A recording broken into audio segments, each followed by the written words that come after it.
कि लौटकर मगरिब से सूरज फिर खड़ा हो जाएगा। तुम कहो कि वक्त हो जा तो असर का, तुम कहो कि वक्त हो जा तो असर का हो जाएगा। और कौन जन्नत जाएगा, कौन दोज़ख जाएगा, कौन जन्नत जाएगा, कौन दोज़ख जाएगा, मुस्तफा आ जाएंगे और फैसला हो जाएगा। कौन जन्नत जाएगा, कौन दोज़ख जाएगा, मुस्तफा आ जाएंगे और फैसला, मुस्तफा आ जाएंगे और फैसला। कोसते हो क्यों गरीबी को, नबी फरमा गए। कोसते हो क्यों गरीबी को, नबी फरमा गए। माँ का चेहरा देख लो तो हज अदा हो जाएगा। कोसते हो क्यों गरीबी को, नबी फरमा गए। माँ का चेहरा देख लो तो हज। और एक ही सजदा किया ये सोचकर शब्बीर ने, एक ही सजदा किया ये सोचकर शब्बीर ने, दूसरा सजदा कयामत में अदा हो जाएगा। दूसरा सजदा कयामत में अदा हो जाएगा। और अगले शेर पर देखना कितने लोग तड़पेंगे। एक ही सजदा किया ये सोचकर शब्बीर ने, दूसरा सजदा कयामत में अदा हो जाएगा। और नारे अख्तर रजा कोई लगा कर देखिए, नारे अख्तर रजा कोई लगा कर देखिए, बदअकीदों के घरों में जलजला हो जाएगा। नारे अख्तर रजा कोई लगा कर देखिए, बदअकीदों के घरों में जलजला हो जाए। नारे तकबीर, नारे रिसालत, मसलके आला हजरत, बस्ती बस्ती करिया करिया, बस्ती बस्ती करिया करिया। नारे तकबीर, नारे अख्तर रजा कोई लगा कर देखिए, बदअकीदों के घरों में जलजला हो जाएगा। हजरात, हम और आप जिस समाज और जिस मुआशरे में ज़िंदगी गुजार रहे हैं, जिस सोसाइटी में हम और आप रहते हैं, इस मुआशरे और सोसाइटी में मुख्तलिफ धर्म के लोग हैं, मुख्तलिफ मज़ाहिब के मानने वाले लोग मौजूद हैं। प्यारे, इस दुनिया के अंदर बेशुमार मज़हब के लोग हैं, बेशुमार धर्म के मानने वाले लोग मौजूद हैं। लेकिन दुनिया में किसी भी मज़हब का मानने वाला क्यों ना हो, किसी भी धर्म का मानने वाला क्यों ना हो, अगर आप उससे मालूम करें कि ज़रा ये बताओ कि तुम्हें सबसे पहला पैगाम किस बात का दिया गया है, प्यारे, दुनिया के किसी भी मज़हब का मानने वाला आपको ये नहीं बता सकता है कि सबसे पहला पैगाम किस बात का दिया गया है। आप किसी ईसाई से मालूम करें, जरा हमें यह बताओ कि तुम्हें सबसे पहला पैगाम किस बात का दिया गया है, तुम्हें सबसे पहला हुक्म किस बात का दिया गया है। कोई ईसाई आपको यह नहीं बता सकता है कि आपको सबसे पहला हुक्म किस बात का दिया गया है। आप किसी यहूदी से मालूम करें, जरा हमें यह बताओ कि तुम्हें सबसे पहला हुक्म किस बात का दिया गया है, तुम्हें सबसे पहला पैगाम किस बात का दिया गया है। मेरे अजीज, कोई यहूदी ये नहीं बता सकेगा कि हमें सबसे पहला हुक्म किस बात का दिया गया है, सबसे पहला पैगाम किस बात का दिया गया है। अगर आप किसी मजूसी से मालूम करें, जरा हमें यह बताओ कि तुम्हें सबसे पहला हुक्म किस बात का दिया गया है, कोई मजूसी आपको यह नहीं बता सकेगा कि सबसे पहला हुक्म आपको किस बात का दिया गया है। आप किसी गैर मुस्लिम से मालूम करें कि जरा हमें यह तो बताओ कि तुम्हें सबसे पहला हुक्म किस बात का दिया गया है। मेरे प्यारे, कोई गैर मुस्लिम ये नहीं बता सकता है कि हमें सबसे पहला हुक्म किस बात का दिया गया है। दुनिया में कितने मजहब के मानने वाले लोग मौजूद हैं, बेशुमार धर्म के फॉलोवर इस दुनिया के अंदर मौजूद है, मगर आप उनसे मालूम करें कि जरा हमें यह बताओ कि तुम्हें सबसे पहला पैगाम किस बात का दिया गया है, तुम्हें सबसे पहला हुक्म किस बात का दिया गया है। दुनिया के किसी भी मजहब का मानने वाला तुम्हें यह नहीं बता सकता है, दुनिया के किसी भी धर्म का फॉलोवर आपको यह नहीं बता सकता है कि हमें सबसे पहला किस चीज का पैगाम दिया गया है, किस बात का हुक्म दिया गया है। लेकिन प्यारे, अगर आप इस कौम मुस्लिम के 7 साल के बच्चे से लेकर 80 साल के बूढ़े से मालूम करो कि जरा हमें यह तो बताओ कि सबसे पहला पैगाम हमें किस बात का दिया गया है, सबसे पहला हुक्म किस बात का दिया गया है, तो हमारी कौम का 7 साल का बच्चा भी कहेगा। मुझसे पूछना चाहते हो हमें सबसे पहला पैगाम किस बात का दिया गया है, हमसे मालूम करना चाहते हो हमें सबसे पहला हुक्म किस बात का दिया गया है, तो वह 7 साल का बच्चा कहेगा उठाओ रब का कुरान, और रब का कुरान मुस्तफा की जबान में सुनो रब का फरमान। मेरा रब फरमाता है इक़रा बिस्मि रब्बिकल लज़ी खलक। हमारी कौम का 7 साल का बच्चा बता देगा सुनो, हमें अगर सबसे पहला कोई पैगाम और हुक्म दिया गया है तो वह किसी और बात का नहीं बल्कि पढ़ने का हुक्म दिया गया है। किस बात का हुक्म दिया गया? तालीम का हुक्म दिया गया है। सबसे पहला हुक्म, सबसे पहला पैगाम तालीम का है, सबसे पहला पैगाम पढ़ने का है। आज इतनी बड़ी संख्या में होने के बावजूद मेरे अजीज कभी अपने सीने पर हाथ रख कर सोचिएगा, जिस कौम का सबसे पहला पैगाम ही पढ़ना हो, जिस कौम को सबसे पहला हुक्म ही पढ़ने का दिया गया हो, जिस कौम का सबसे पहला निशान ही तालीम हो, आज वो कौम तालीम के मैदान में सबसे ज़्यादा पसमानदा नज़र आ रही है, सबसे ज़्यादा पिछड़ी हुई नज़र आ रही है, सबसे ज़्यादा पीछे नज़र आ रही है। अफसोस है, हमारा तो सबसे पहला पैगाम ही तालीम था, हमारा सबसे पहला पैगाम ही तालीम था, हमें तो सबसे पहला हुक्म ही पढ़ने का दिया गया था। प्यारे, जिस कौम का सबसे पहला पैगाम पढ़ना हो, जिस कौम के लिए सबसे पहला हुक्म तालीम हो, तो तालीम के मैदान में दुनिया की तमाम कौमें पीछे होना चाहिए और इस कौम को सबसे आगे होना चाहिए। नारे तकबीर, नारे रिसालत, मसलके आला हजरत इमाम अहमद रजा कॉन्फ्रेंस, जलसाए दस्तारबंदी, मुफ्ती वसीम साहब किबला, नारे तकबीर, नारे रिसालत। और मेरे अजीज़ों ज़रा तवज्जो करना, कुछ पैगाम है। सबसे पहला पैगाम क्या है हमारे लिए? ज़ोर से बोलो यार, पढ़ना, तालीम। कुछ लोग कहते हैं कि साहब दीन ने, इस्लाम ने अपने मानने वालों को एक ही इल्म और एक ही दायरे में समेट करके रख दिया है, एक ही तालीम में महदूद करके रख दिया है। ये तमाम तर उलमाए कराम बैठे हुए सब जिम्मेदार हैं अपनी अपनी जगह। आप इनसे मालूम करिए, इस्लाम ने किसी तालीम के और किसी भी इल्म सीखने पर पाबंदी नहीं लगाई है। इस्लाम ने किसी भी इल्म को सीखने पर पाबंदी नहीं लगाई है। इस्लाम कोई भी इल्म सीखने से मना नहीं करता है। अरे तुमने इस्लाम को पढ़ा ही नहीं है, आपने इस्लाम की का मुताला नहीं किया है। इस्लाम किसी इल्म के सीखने पर पाबंदी नहीं लगाता। इस्लाम तो पढ़ो और बड़ों का कायल है, इस्लाम पाबंदी नहीं लगाता।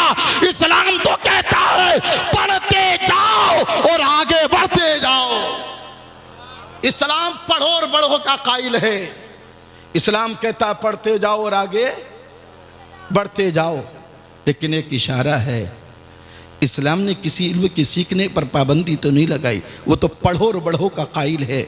मगर इस्लाम ने एक बात ज़रूर कही है, आप कोई भी इल्म सीखिए, किसी भी इल्म सीखने के लिए मनादी नहीं है, किसी भी इल्म को सीखने पर मुमानियत नहीं है, किसी भी इल्म को सीखने के लिए मना नहीं किया गया है। मगर हाँ इतना ज़रूर है, आप जो भी इल्म सीख रहे हो उस इल्म पर तुम्हारे रब के नाम की मोहर होना ज़रूरी है। और ये आप पढ़ कर दी इक़रा बिस्मि रब्बिकल लज़ी खलक, ये तमाम तर उलमा बैठे हैं। बिस्मि रब्बिकल लज़ी खलक, ये बिस्मि रब्बिकल लज़ी जो है इसमें इशारा इस बात की तरफ है, इल्म कोई भी हो, इल्म इल्म कोई भी सीखो, मगर जो तुम इल्म सीख रहे हो उस इल्म पर तुम्हारे नाम के नाम और जरूरी है। इसलिए ऐसा ना हो कहीं वो इल्म तुम्हें गुमराह ना कर दे, कहीं वो इल्म तुम्हें भटका ना दे, कहीं राह से हटा ना दे।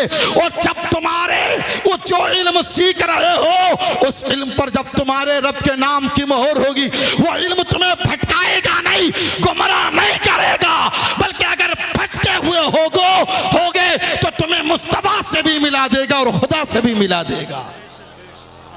लेकिन कुछ लोगों की ज़हनियत सोच हमारी ये है, कुरान की तालीम सीख के होगा क्या, कुरान पढ़ के होगा क्या। अगर कोई बेचारा ऐसा दर्द रखने वाला अपने बच्चे को किसी मदरसे में अगर दाखिल कर दे, समाज की जिम्मेदारी क्या बनती है? उसका हौसला बढ़ाना। परिवार के लोगों की जिम्मेदारी, खानदान के लोगों की जिम्मेदारी बनती है उसको थपथपाना, हिम्मत देना, हौसला बढ़ाना। मेरे भाई, तूने वो काम किया है कि ये बच्चा अगर हाफिज़ कुरान बन गया, अपनी बख्शिश का सामान भी होगा, तेरी बख्शिश का सामान भी होगा और ख़ानदान के लोगों की बख्शिश का ज़रिया भी बन जाएगा। मगर बजाय ये कहने कि हम तानो तशनी करते हैं, हम कहते हैं लो मियाँ इन्होंने मदरसे में छोड़ दिया बच्चे को, अब तो ये मदरसे की चटाइयाँ तोड़ेगा, सदका व खैरात खाएगा। तरह तरह के इल्ज़ाम लगाए जाते हैं, तरह तरह की बातें कही जाती हैं। मेरे अजीज़, मैं उन तलबा से भी हाथ जोड़ करके अर्ज़ करूँगा, अगर कोई तुम्हें तानो तशनी का निशाना बना रहा है, मायूस होने की ज़रूरत नहीं है। अपने नबी की ज़िंदगी अपनी निगाहों के सामने रखो। मेरे मुस्तफ़ा के साथ क्या ना किया गया, मक्का छोड़ने पर मजबूर किया गया, ताइफ की वादियों में मेरे मुस्तफ़ा के साथ क्या नहीं किया गया। जालिमों ने कौन सा जुल्म ऐसा था, कौन सा ऐसा ताना था जो मेरे मुस्तफ़ा को दिया नहीं। लेकिन मेरे आका की ज़िंदगी पढ़कर देख लो, मेरे आका का मिजाज ये था, जितने ताने दिए जाते थे मेरे मुस्तफ़ा के मिशन को बढ़ाने के लिए कदम पीछे नहीं हटते थे। मेरे मुस्तफा के कदम और उतने आगे बढ़ते चले जाते थे, है ना, और उतने आगे कदम बढ़ते थे, पीछे नहीं हटते थे मेरे मुस्तफा के। हम नुक्ता चीनी का आप देख लीजिए प्यारे, आज उलमा की तौहीन की जा रही है। सबसे ज़्यादा अगर किसी इस कौम में सबसे ज़्यादा हिकारत और जलील और गिरी हुई निगाह से देखा जाता है, उलमा को, आइम्मा को, हुफ़ाज़ को देखा जाता है। आप तारीख पढ़कर देखो, चंद जुमले चुपते हुए हैं, ज़रा तवज्जो करना, तारीख पढ़कर देखो। रावजियों ने एतराज़ किया था कि यह कुरान, सहाबा पर एतराज़ किया उन्होंने और कहा कि साहब ये जो कुरान है ये असली कुरान नहीं है। सहाबा इकराम को उन्होंने तानो तशनी का निशाना बनाया। अल्लाह की तरफ से एक सी लानत और फिटकार उनके ऊपर बरसी कि देख लीजिए रावजियों में तुम्हें कोई हाफिज कुरान नहीं मिलेगा, कोई हाफिज कुरान नहीं होगा। तुम भी उलमा को तो हिकारत की निगाह से देखते हो। कोई कहता है माज़ल्ला इमाम हुसैन को शहीद करने वाले ये दाढ़ी वाले ही तो थे। कोई कहता है साहब दाढ़ी तो सिक्कों की भी है, इनकी है तो कौन सी बात है। और सबसे बड़ा जुमला जो ये अक्सर ये तमाम तर उलमा बैठे सुनते होंगे अवाम की ज़बानी, लोग ये कह देते हैं कि मियाँ हज़रत याकूब अलैहिस्सलाम से भेड़िए ने कहा था कि 14वीं सदी के अगर पढ़े लिखे लोग अगर बख्शे गए, अगर मैंने तुम्हारे बेटे यूसुफ को खाया हो तो मैं 14वीं सदी के मुल्लाओं में से हो जाऊं। ये अक्सर जुमला बोलते हैं, मैंने इसलिए बोल दिया। बोलते हैं ना, बोलते हैं। मैं सबसे पहले जिम्मेदारी के साथ ये कहता हूँ, बड़ी जिम्मेदारी के साथ, अगर किसी में हिम्मत हो तो ये जुमला मुझे किसी किताब में लिखा हुआ दिखा दें आप, लेकिन किताब मुस्तनद होना चाहिए। आप किसी किताब में नहीं दिखा सकते कि उस भेड़िए ने ये बात कही हो। और दूसरी बात है ये, अगर भेड़िए ने कही भी है तो वो भेड़िया था, तुम कौन हो? वो भेड़िया था, तुम हमें बताओ कौन है यार। तुम्हें भेड़िए की बात तो याद रही, लेकिन मुस्तफ़ा ने जो इनकी अजमतें बयान फरमाई वो तुम्हें याद क्यों नहीं रहा? जो कुरान ने अजमतें बयान की है वो तुम्हें क्यों याद नहीं रहा? क्या तुमने मेरे मुस्तफ़ा का वो फरमान नहीं सुना? मेरे आका फरमाते हैं इल्म हासिल करने वाले ये तलबा अगर किसी कब्रिस्तान के करीब से गुजर जाए तो अल्लाह उस कब्रिस्तान के मुर्दों से 40 दिन के लिए अजाब उठा लिया करता है। प्यारे, वो भेड़िए की बोली तुम्हें याद है, मगर मुस्तफा का ये फरमान तुम्हें याद क्यों नहीं है? वो फरमान क्यों याद नहीं तुम्हें? मेरे मुस्तफा ने फरमाया, अगर ये एक बच्चा दीन की तालीम हासिल करने वाला अगर कब्रिस्तान के किनारे से गुजर जाए ना, सिर्फ गुजर जाए, अल्लाह 40 दिन के लिए उस कब्रिस्तान के मुर्दों से अजाब उठा लेता है। ये भूल गए? सिर्फ भेड़िया ही याद है तुम्हें? कहीं गहरा रिश्ता तो नहीं है उससे? कोई ताल्लुक ज्यादा गहरा तो नहीं है? गौर करना कभी यार कि हमें भेड़िए की बात, जहां चौराहों पे बैठे हुए, होटलों पे बैठे हुए हो, वो यही जिक्र चलता है तो मियां यही बातें होती हैं। भेड़िए की कहानी तुम्हें बहुत याद है, लेकिन मुस्तफ़ा की बयान की हुई फजीलत तुम्हें याद क्यों नहीं है? अब जरा गौर करना कि तुम्हारा रिश्ता मदीने वाले मुस्तफ़ा से मिल रहा है या उस भेड़िए से मिल रहा है? गौर करना।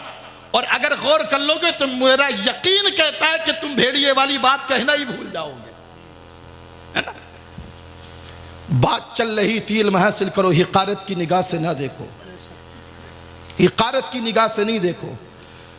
और फिर एक मसला बड़ा अजीब है, लोग कहते हैं यार ये मौलवी खाते बहुत है। जब खाते हैं तो तुम अपने बच्चों को मौलवी बनाते क्यों नहीं है? तुम्हारे बच्चे भी ऐसे ही खाएंगे, आप क्यों नहीं बना लेते? आपसे किसने मना किया? अपने अपने बच्चों को मत खिलाओ। ये खाते हैं तो अल्लाह का शुक्र है, अल्लाह इन्हें अता फरमाता है। और ये इतने बैठे, इनका कमाल नहीं, इनके सीनों में जो कुरान और मुस्तफ़ा का जो दीन है, ये उसकी अजमतें हैं, ये उसकी अजमतें हैं। और आओ सुनेंगे एक रिवायत यहाँ पर, तमाम तर उलमा के कदमों का बोसा लेते हुए ये एक रिवायत बयान करता हूँ। मेरे हदीस पाक है, मेरे आका करीम सल्लल्लाहु अलैहि वसल्लम इरशाद फरमाते हैं, अल्लाह तबारक व तआला ने अपने पैगंबर हजरत सुलेमान अलैहिस्सलाम को वही के जरिए 3 बातों का में से एक बात चुनने का ऑप्शन दिया था, इख्तियार दिया था। मेरे मुस्तफ़ा फरमाते हैं, मेरे अक़रब ने, मेरे रब ने 3 बातों में से हजरत सुलेमान अलैहिस्सलाम को एक बात चुनने का इख्तियार फरमाया। फरमाया मेरे पैगंबर, मैं तुम्हें 3 बातों में से एक बात चुनने का इख्तियार देता हूँ। तुम इन 3 बातों में से जो एक बात चुन लोगे उसे तुम्हें नवाज दिया जाएगा उससे। नारे तकबीर, नारे रिसालत, मसलके आला हजरत, शायर इस्लाम सानर भाई साहब किबला, नारे तकबीर, नारे रिसालत। तवज्जो देखिए, माशाल्लाह अब हमारे बाजू काफ़ी मजबूत हो रहे हैं, क्योंकि हमारे ही परिवार के लोग माशाल्लाह मिंबर रसूल की जीनत बन रहे हैं। आप इन हज़रात के नूरानी चेहरों की ज़ियारत भी करते रहें और बस तकरीर भी समात करते रहें। अल्लाह के पैगंबर हज़रत सुलेमान अलैहिस्सलाम बादशाह गुजरे हैं ना, अल्लाह ने बादशाहत अता फरमाई थी, लेकिन कैसे? अल्लाह ने 3 बातों में से एक बात चुनने का इख्तियार अता फरमाया। 3 बातों का। कहा मेरे पैगंबर, अगर तुम्हें हुकूमत चाहिए तो आप हुकूमत चुन लीजिए, हुकूमत दे दी जाएगी। दूसरा इख्तियार दिया गया, अगर तुम्हें मालो दौलत चाहिए तो आप चुन लीजिए, आपको मालो दौलत से नवाज दिया जाएगा। तीसरी बात, अगर इल्म चाहिए तो तुम्हें इल्म से नवाज दिया जाएगा। कितनी बातें? आप अपने गिरमान में झांक कर देखो, अगर हमें इन 3 बातों में से किसी एक बात को चुनने का इख्तियार दे दिया जाए, हम किधर जाएंगे? इल्म को तो पीछे रख देंगे। अरे इल्म को क्या होगा? अरे हुकूमत मिल गई, तख्त मिल गया, बादशाह बन जाऊंगा, राज करूंगा, इससे बड़ी बात कौन सी हो सकती है? या दूसरी चीज चुनेंगे कि मान लो दौलत पैसा आ जाएगा तो मेरा पूरे समाज में वाह वाह होगी, मुझे सारे लोग सलाम करेंगे। यह हमारी सोच है, हमारी फिक्र है, लेकिन वो अल्लाह के नबी थे, अल्लाह के पैगंबर थे। जब अल्लाह तबारक व तआला ने इन 3 बातों में से एक बात चुनने का इख्तियार दिया कि मेरे पैगंबर, अगर हुकूमत चाहिए तो बता दीजिए, दौलत चाहिए तो वो बता दीजिए, अगर इल्म चाहिए तो वो बता दीजिए, इन 3 बातों में से एक बात चुन लीजिए। कुर्बान जाओ हजरत सुलेमान अलैहिस्सलाम पर, आपने हुकूमत को नहीं चुना, मालो दौलत को नहीं चुना, बल्कि उन्होंने हुकूमत को भी ठुकराया, मालो दौलत को भी ठुकराया। अगर चुना है तो उन्होंने उन्होंने इल्म चुना था, इल्म, और जब उन्होंने इल्म चुना तो इल्म की बरकत से अल्लाह ने बादशाहत भी अता फरमा दी और अल्लाह ने मालो दौलत से भी नवाज। नारे तकबीर, नारे रिसालत, मसलके आला हजरत, फैजाने आला हजरत, फैजाने इल्मे दीने मुस्तफ़ा, जश्ने दस्तार बंदी मुफ्ती मोहम्मद वसीम रजा साहिब किबला। माशाअल्लाह माशाअल्लाह माशाल्लाह। नकीब हिंदुस्तान पे करे खुलूस मोहब्बत हज़रत मौलाना नाजिम रज़ा खलीली साहब किबला तशरीफ़ ले आए, है ना, और आते ही नारा लगा दिया। मैं बहुत देर से देख रहा हूँ, आप जानते हैं ना, जब मरीज़ ज़्यादा ख़राब कंडीशन में हो, टेबलेट जब काम नहीं करती है तो इंजेक्शन लगाना पड़ता है। जब टेबलेट से काम नहीं करे तो इमरजेंसी में क्या होता है। और मैं देख रहा हूँ जब जब आपके ऊपर, आप ना नींद के खुमार में जब मरीज बनते हो तो कभी इनके नारे, कभी अशार इनके जो है वो इंजेक्शन का काम कर देते हैं। अल्लाहु अकबर, अल्लाहु अकबर। आपको बेदार करते रहते हैं। बात इल्म की चल रही थी, समझ रहे। हजरत सुलेमान अलैहिस्सलाम ने 3 बातों में से किस बात को चुना? जोर से भूल गए, यही सुनने आते हो जल से, अभी भूल गए, सुबह तलक क्या याद रखोगे? क्या चुना? इल्म को। इल्म की बरकत देखिए, इल्म चुना था, इल्म की बरकत से अल्लाह ने उन्हें बादशाहत भी अता फरमा दी और अल्लाह ने उन्हें मालो दौलत से भी नवाज दिया। बेशक बेशक। तुम क्या समझते हो इसमें कुछ नहीं है? अब जिसका बेचारे का प्याला ही खाली हो, कांसा ही खाली हो, जी, उसे क्या मिले? अल्लाह अल्लाह अल्लाह अल्लाह। और पूछ लीजिए जिनके प्यासे प्याले कांसे इल्म की दौलत से भरे हुए हैं, सुभान जमाना आज भी उनके कदमों में आ रहा है। बेशक बेशक बेशक। उन्हें कहीं जाने की जरूरत नहीं है। अभी मियां 1 महीना तकरीबन नहीं गुजरा होगा, मेरे पास 4 जगह से तकरीबन ऐसे फोन आए, एक काबिल आदमी की जरूरत है और तनख्वाह बड़ी माकूल। तो जरूरत आज भी ऐसी चीज की है कि हमारे कांसों में होना चाहिए, प्यालों में होना चाहिए। नहीं है तो फिर तो कहीं भी कुछ नहीं मिल सकता है ना। इल्म हासिल करो, अपने बच्चों को इल्म दीन की दौलत से नवाज की तरफ रागिब करो, मदरसों की तरफ। आज हाफिज कासिम साहब, हसनैन साहब, इनकी पूरी टीम ने यहाँ अल्हम्दुलिल्लाह इदारा खोला है आपके बच्चों के लिए। क्या जरूरत थी इन्हें? क्या जरूरत थी इन्हें? क्यों ये मेहनत कर रहे हैं? ये सिर्फ आपके बच्चों पर एहसान नहीं कर रहे हैं प्यारे, पूरी बस्ती पर एहसान कर रहे हैं। बेशक बेशक। और ये नहीं मैं नहीं कह रहा, मेरे आका फरमाते हैं अल्लाह तबारक व तआला जब किसी बस्ती पर अजाब नाजिल फरमाना चाहता है और फरिश्तों को हुक्म देता है जाओ इस बस्ती पर अजाब लेकर के आ जाओ, जब वो अल्लाह के फरिश्ते ना उस बस्ती पर अजाब लेकर के जाते हैं तो तुम तो बिस्तरों पर सोते होते हो। ये छोटे छोटे बच्चे हैं ना, फजर से पहले, सख्त सर्दी के मौसम में फजर से पहले उठ करके रब के कुरान की तिलावत कर रहे होते हैं, रब का कुरान पढ़ रहे होते हैं। जब वो फरिश्ते आते हैं और इस मंजर को देखते हैं, ये छोटे छोटे बच्चे हैं, फजर से पहले जमाना सो रहा है मगर ये उठ करके रब के कुरान की तिलावत कर रहे हैं। बारगाहे रब्बुल इज्जत में वो ये फरिश्ते अर्ज करते हैं मौला जिस बस्ती पर तूने अजाब के लिए भेजा था वहां तो छोटे छोटे बच्चे हैं जो तेरे मुकद्दस कुरान की तिलावत कर रहे हैं। रब फरमाता फरिश्तों वापस आ जाओ, जहां ये छोटे छोटे बच्चे कुरान की तिलावत कर रहे हो, अब मेरी खैरत को गवारा नहीं है कि मैं उस बस्ती पर अजाब नाजिल फरमाऊं। अल्लाह फरमाता है फरिश्तों वापस आ जाओ, आज मैंने इन छोटों के सदक़े में बड़ों की भी बख्शिश फरमा दी है। सुभान अल्लाह। नारे तकबीर, नारे रिसालत, मसलके आला हजरत, फैजाने आला हजरत, फैजाने इल्मे दीने मुस्तफ़ा, जश्ने दस्तार बंदी। माशाअल्लाह माशाअल्लाह। आज यार इतनी बड़ी संख्या में होने के बावजूद, तवज्जो करना, इतनी बड़ी तादाद में होने के बावजूद कहीं हमारी इज्जत है? जोर से बोलो यार। कहीं हमें एहतराम की निगाह से देखा जा रहा है? तो बड़ी चुपती हुई बातें हैं, लेकिन ज़रूरत है उसके मुताबिक मैं आप तक पहुंचा रहा हूं, बाकी आपकी मर्जी है। इतनी बड़ी संख्या में, इतनी बड़ी तादाद में होने के बावजूद हर जगह तो हम ही मारे जा रहे हैं, हर जगह कत्ल हमारा हो रहा है, इज्जतें हमारी लूटी जा रही हैं, इस्मतें हमारी नीलाम की जा रही है, शक व शुबहात की निगाह से हमें देखा जा रहा है। प्यारे जानते हो क्यों? इसलिए कि काफिरों ने काफिर होकर भी अपने कानून का एहतराम किया है और हमने मुसलमान होकर भी अपने कानून कुरान का एहतराम नहीं किया है, नहीं किया। और जबकि हम जानते हैं उनका कानून अपना बनाया हुआ कानून है, इंसानों का बनाया हुआ कानून है। और मेरे प्यारे, हमारा कानून कुरान किसी इंसान का बनाया हुआ नहीं, किसी दुनियादार का बनाया हुआ नहीं, बल्कि परवरदिगार का बनाया हुआ है।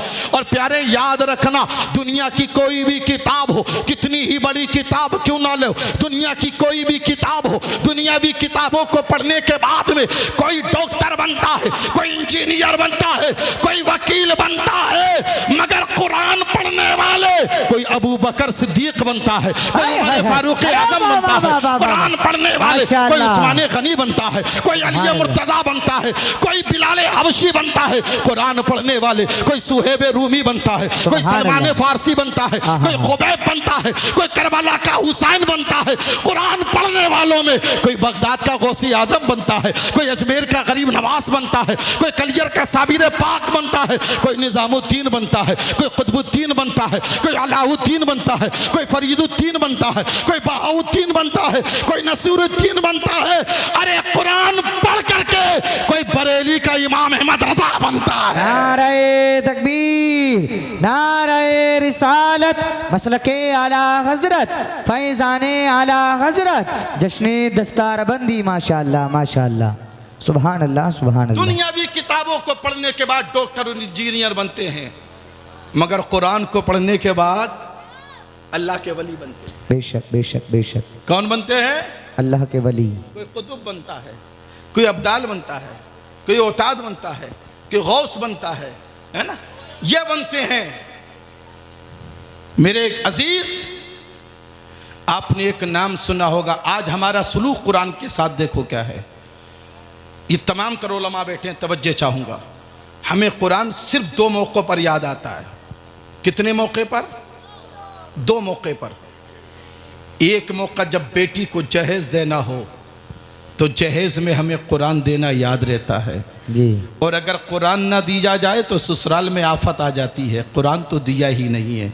लेकिन यहाँ एक पैगाम नोट करिएगा, आप अपनी बेटी को जहेज़ में कुरान देते हो ना, तो कुरान देने के साथ साथ अपनी बेटी को एक नसीहत भी कर दिया करो। जब अपनी बेटी को रुखसत किया करो ना, तो उस वक्त अपनी बेटी को एक नसीहत किया करो। बाप अपनी बेटी से कहा करे, ए मेरी बेटी, ये तुझे कुरान दिया जा रहा है, ये ताकों में सजाने के लिए नहीं दिया जा रहा है, ये ताकों की जीनत बनाने के लिए नहीं दिया जा रहा है। बेटी तू मेरे घर से रुखसत तो हो रही है, लेकिन अपने बाप की एक नसीहत अपने पल्लू में बांध ले। आज अपने इस घर से आज एक नसीहत अपने बाप की लेकर जा। मेरी बेटी, तेरे बाप की नसीहत यह है कि जब तू अपने ससुराल में कदम रखे ना, तो यह है कि तुझे कुरान तेरा बाप जो दे रहा है। माँ भी कहे, बेटी तू हमारे घर से रुखसत तो हो रही है, लेकिन बेटी आज जाते जाते अपनी माँ की एक नसीहत अपने साथ लेकर जा।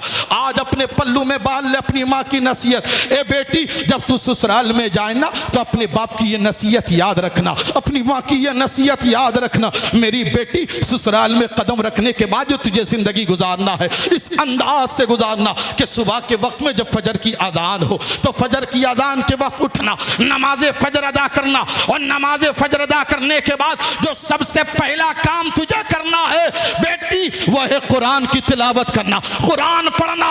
इसलिए कि मेरी बेटी, तेरा बाप नसीहत कर रहा है, तेरी माँ नसीहत कर रही है कि यह कुरान तुझे जीनत ताकों की जीनत बनाने के लिए नहीं दिया जा रहा है, बल्कि यह कुरान तुझे पढ़ने के लिए दिया जा रहा है। सुभान अल्लाह। नारे तकबीर, नारे रिसालत, मसलके आला हजरत, फैजाने आला हजरत, फैजाने इल्मे दीने मुस्तफ़ा। माशाअल्लाह माशाअल्लाह। कहाँ करते हैं यार हम नसीहत?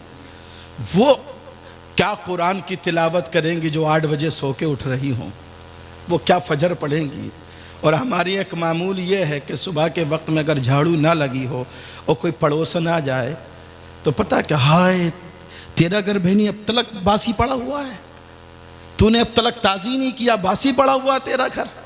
यही होता है ना, अब तलक झाड़ू नहीं लगी, बासी पड़ा है। आप क्या समझते हो झाड़ू लगने से घर ताज़ी होगा? वक्ती तौर पर तो हो सकता है, लेकिन मेरे प्यारे, अगर तुम ये चाहते हो कि तुम्हारे घर में अल्लाह की रहमतें नाजिल हों, तुम ये चाहते हो कि अल्लाह की बरकतें नाजिल हों, अगर तुम ये चाहते हो, नारे तकबीर, नारे रिसालत, मसलके आला हजरत, फैज़ाने आला हजरत, फैज़ाने इल्मे दीन मुस्तफ़ा, खतीब हिंदुस्तान हजरत अल्लामा मुफ्ती मोहम्मद फ़ुरक़ान रज़ा साहिब क़िबला मंजरी, उलमाए अहले सुन्नत, जश्न दस्तारबंदी, नारे तकबीर, नारे रिसालत। माशाअल्लाह, सुभान अल्लाह, सुभान अल्लाह। आइए, अरे तशरीफ आइए, फ़ुरक़ान साहब इधर आ जाएं। खैरियत है?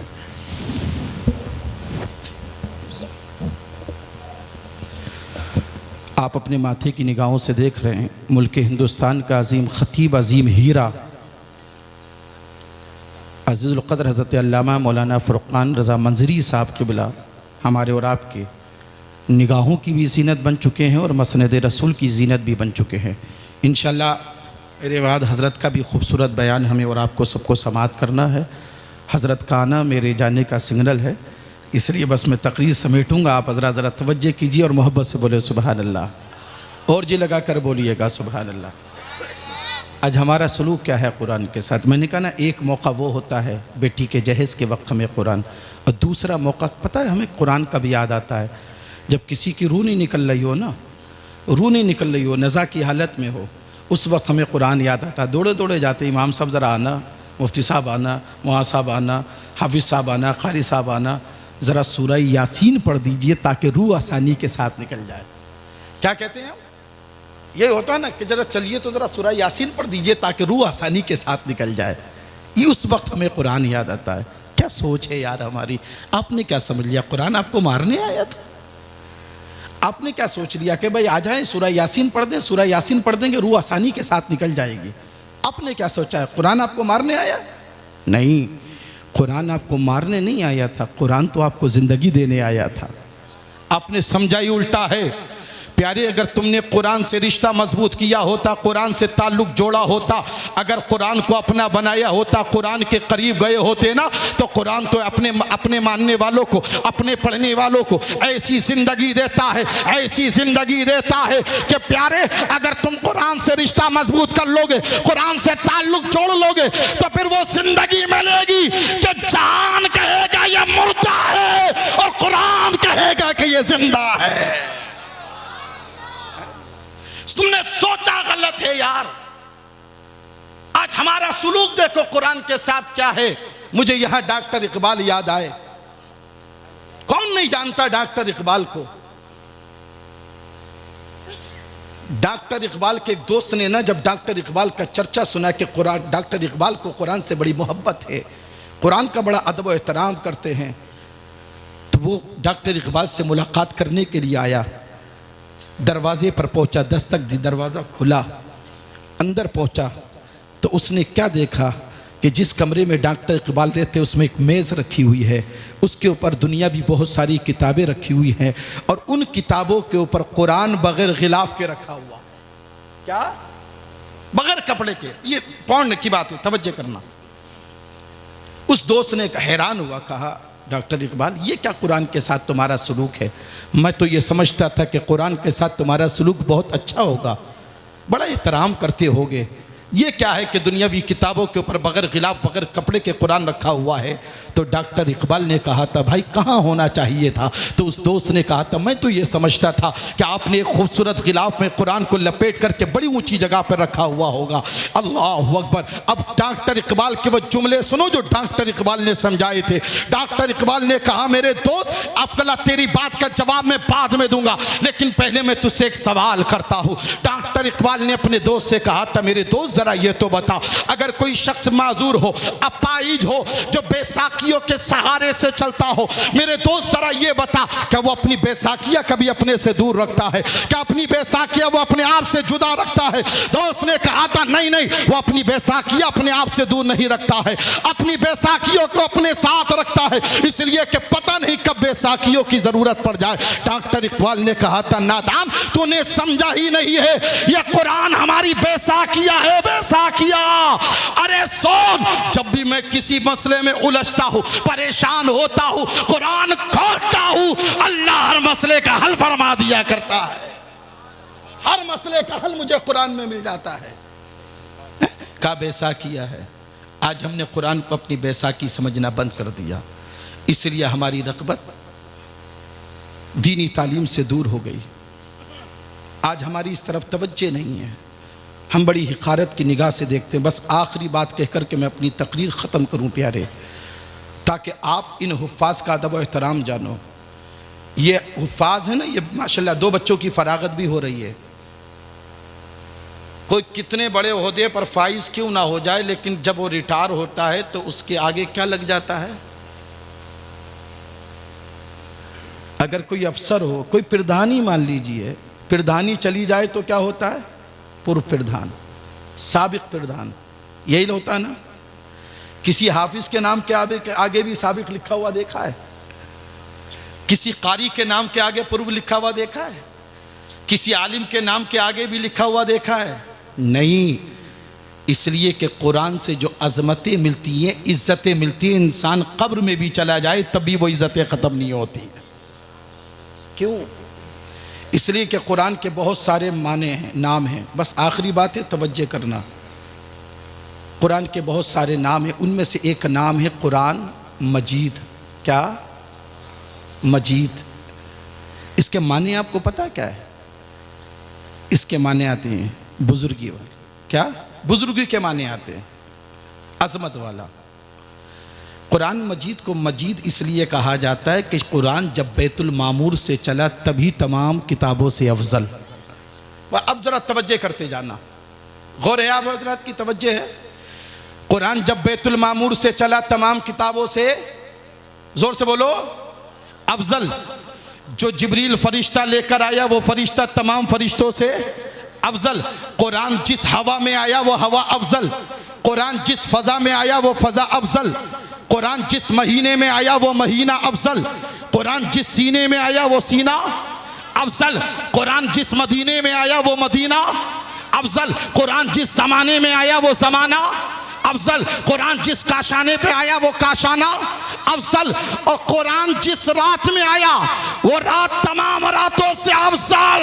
और कुरान जिस जात पर आया वो जात मोहम्मदुर रसूलुल्लाह की तमाम जातों से अफजल है। बेशक नारे तकबीर, नारे रिसालत, मसलके आला हजरत, फैज़ाने आला हजरत, फैज़ाने इल्म दीन मुस्तफ़ा, जश्न दस्तार बंदी माशाअल्लाह। बड़ी तेजी के साथ, कुरान जिस रात में आया वो रात तमाम रातों से, लैलतुल क़द्र खैरुम मिन अल्फ़ि शहर, पढ़ा है ना। कुरान जिस रात में आया वो रात, जोर से बोलो यार, अफजल। अब मैं ज़्यादा डिटेल में नहीं जाता कि बैतुल मामूर से आसमानी दुनिया पर कब आया और आसमानी दुनिया से यहाँ कब आया, उसका वक्त नहीं है। लेकिन जिस रात में आया वो रात हजार। ये सूरह क़द्र के अंदर जिस बात का जिक्र किया गया है वो बैतुल मामूर से आसमानी दुनिया पर कुरान आया, जो यकबारगी आया है, हज़रत जिब्रील अमीन लेकर आए। मुझे बताओ, बैतुल मामूर से आसमानी दुनिया पर आने पर हज़रत जिब्रील अमीन को देर कितनी लगी होगी? बस ये बात समझ लोगे तो बहुत कुछ समझ सकते हो। ये पूरी तकरीर का लुबे लुबाब है, कितनी देर लगी होगी यार हज़रत जिब्रील अमीन को आने पर। प्रैक्टिकल के तौर पर एक मिसाल से समझिएगा। जब हज़रत यूसुफ़ अलैहिस्सलाम को उनके भाइयों ने कुएं में डाला था तो अल्लाह की तरफ से हुक्म हुआ, जिब्रील जन्नत से जाओ, एक तख्त ले लो और यूसुफ़ के कुएं की तह तक पहुँचने से पहले पहले ये जन्नत का तख्त वहाँ पहुँचा दो।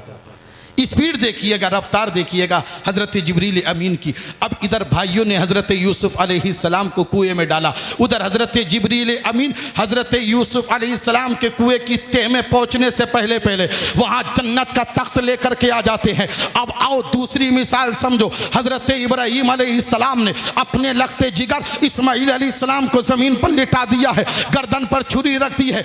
इधर अल्लाह ने फरमाया जिब्रील मेरे पैगंबर इब्राहीम के छुरी चलाने से पहले पहले ये जन्नत से दुम्बा लेकर आ जाओ। अभी छुरी गर्दन तलक पहुंची नहीं थी, इससे पहले हजरत जिब्रील अमीन जन्नत से दुम्बा लेकर के आ गए। अब जरा मुझे बताओ, आपने रफ्तार का अंदाजा कर लिया होगा, आपने रफ्तार का अंदाजा कर लिया होगा कितना वक्त लगा होगा आने में। मैं कहता हूं फर्ज कर लीजिए 1-2 मिनट ही लगे होंगे, बाकी तो वहां सेकंड का भी मामला नहीं है। फर्ज कर लीजिए 1-2 मिनट लगे होंगे। प्यारे अब आप जरा गौर कीजिएगा, ये रफ्तार है हजरत जिब्रील अमीन की। अब कुरान जिस रात में आया वो रात 1000 महीनों की रातों से अफजल है, वो तमाम रातों से अफजल है। अब हजरत जिब्रील अमीन को बैतुल मामूर से आसमानी दुनिया तलक ये कुरान लाने में देर कितनी लगी होगी? फर्ज कर लो 1-2 मिनट। अब जरा तवज्जो करना, जिस रात को कुरान से 1-2 मिनट की निस्बत हो जाए वो रात 1000 महीनों की रातों से अफजल हो जाए, तो जिस सीने में 50 साल तक कुरान महफूज रहे फिर उस हाफिज कुरान का मकाम क्या होगा? जिस रात को कुरान से 1-2 मिनट की निस्बत हो जाए वो भी फर्ज करके, उस रात का मकाम यह हो जाए कि वो 1000 महीनों की रातों से अफजल हो जाए, तो जिस सीने में कुरान महफूज रहा 50 साल तक, सोचिएगा फिर उस हाफिज़ कुरान का मकाम और मर्तबा क्या होगा। अपने बच्चों को दीनी तालीम की तरफ राग़िब करो, इसलिए कि मेरे मुस्तफ़ा ने फरमाया था क़यामत की निशानियों में सबसे पहली निशानी इल्म का उठ जाना है। आज पूरा ज़माना कुरान को मिटाने की कोशिश कर रहा है, लेकिन शायद वो ये भूल चुके हैं दिया रोशन हुआ गारे हिरा से इसकी अज़मत का, ये मेहराबी हरम और अर्श के ज़ीनों पे लिखा है। सियासी नफ़रतों की आग क्या जलाएगी इसे, ये कुरान कागज़ पे नहीं सीनों पे लिखा है। और मेरी वफा के निशानात मिटाने वालों, मेरी वफा के निशानात मिटाने वालों, शहरे गुलजार को शमशान बनाने वालों, खुदा ने सीनों में महफूज कर दिया कुरान, कितने सीनों को जलाओगे जलाने वालों। खुदा ने सीनों में महफूज कर दिया कुरान, कितने सीनों को जलाओगे जलाने वालों। अल्लाह हम सबको इन बातों पर अमल की तौफीक अता फरमाए। अस्तगफिरुल्लाह रब्बी मिन कुल्लि ज़ंबि व अतूबु इलैहि। एक मरतबा तमाम हज़रात कलमा शरीफ पढ़ लीजिए, ला इलाहा।